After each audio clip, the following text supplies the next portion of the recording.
Could we just admit that the old 5-second rule is a little bit arbitrary, right? You know that rule that parents tell their children, and then children grow up and tell their children that when you're sitting at the table and food hits the floor, you've got 5 seconds before it becomes contaminated with germs. We've passed along this number like it was scientific, like saying 5 seconds made it an accurate rather than an arbitrary guess. But if you're honest, right, there's some foods that the moment they hit the floor, nope, we're not eating that. You don't lick spaghetti sauce off the floor, right? You don't count to 5 seconds there. It's if spaghetti sauce hits the floor, nope, that it's right in the trash, right? On the other hand, other things could hit the floor or be sitting on the floor, and maybe more than 5 seconds is fine. You can wash it off again, right? Banana or an apple that's still in the peel doesn't really bother you, right? Or even an apple you're about to eat, you could rewash that. It could take more than 5 seconds and it could be fine, right? Now, there's maybe good reasons for why we have simple rules of thumb so that we don't eat germ-contaminated food. But it does remind me how sometimes we human beings can be amazingly arbitrary at deciding that one thing touching an unclean thing, touching a yucky thing or a bad thing now taints it as well. And you could imagine what happens when we stop just doing this with food, right? When it's not just a 5-second rule of your potato chip hit the ground and for 5 seconds it's been there, so don't eat it. What happens when we start to do that with people?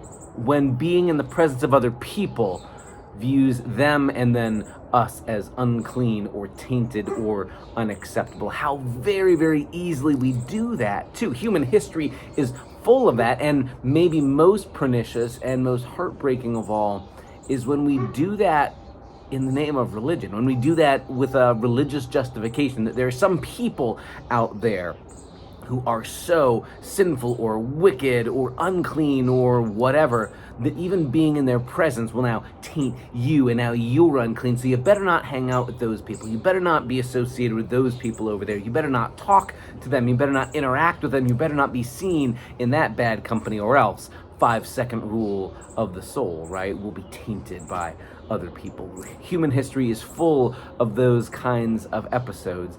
And it turns out the story of Jesus is full of moments where the assumption of the respectable religious people is you can't hang out with these people because they'll taint you, like the 5-second rule with food on the floor.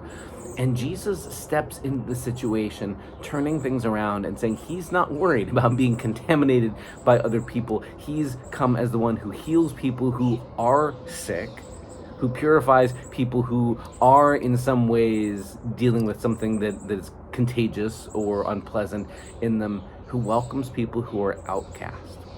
This coming Sunday, we're going to hear this beautiful collection of scenes from Matthew's gospel that begin with Jesus calling a tax collector to come follow him, even though everybody in Jesus' culture and society hates tax collectors, not just because people don't like paying taxes, but because in particular, if you're working for the Romans, right, you're viewed as a traitor to your own people, right? Taking money from your own kinfolk and passing it along to a corrupt, godless, terrible, oppressive, violent regime like the Roman Empire, you were seen as just tainted, right? As a person, you were just rotten, no good, corrupt, a sinner, right? Just because of what your job was.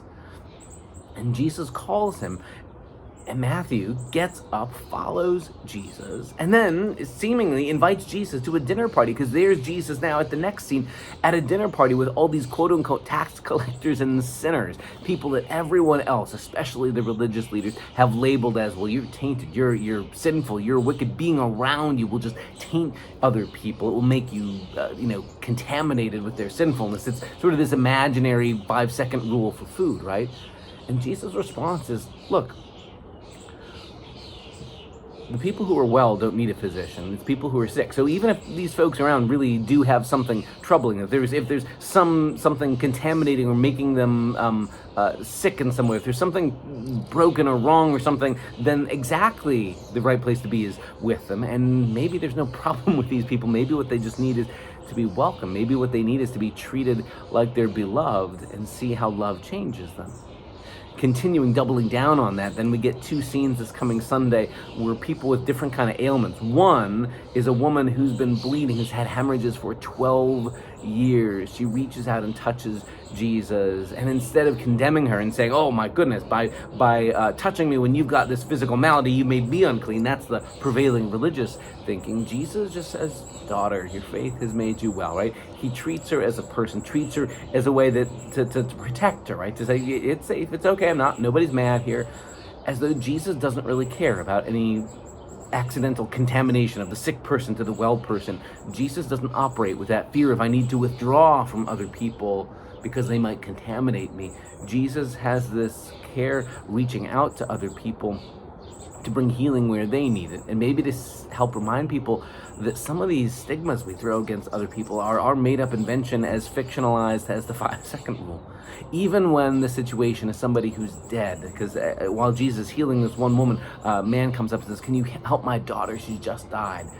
Jesus comes and takes her by the hand and calls her back to life, even though, again, strictly speaking, the rules of touch, if you touch something that's dead, now you're unclean. Jesus isn't bound by or held back by all of these rules we impose about not being contaminated by this sickly, dangerous, bad things in the world. Jesus instead acts like a presence bringing good wherever he goes, sort of reversing the flow of goodness into the world. Wherever there's a need for healing, Jesus brings it. Wherever there are folks who are troubled or misguided, Jesus brings redirection. Wherever there are people who are outcasts and been told they're unacceptable, Jesus has this way of setting up a table to eat with them and to say, "No, you belong in my community."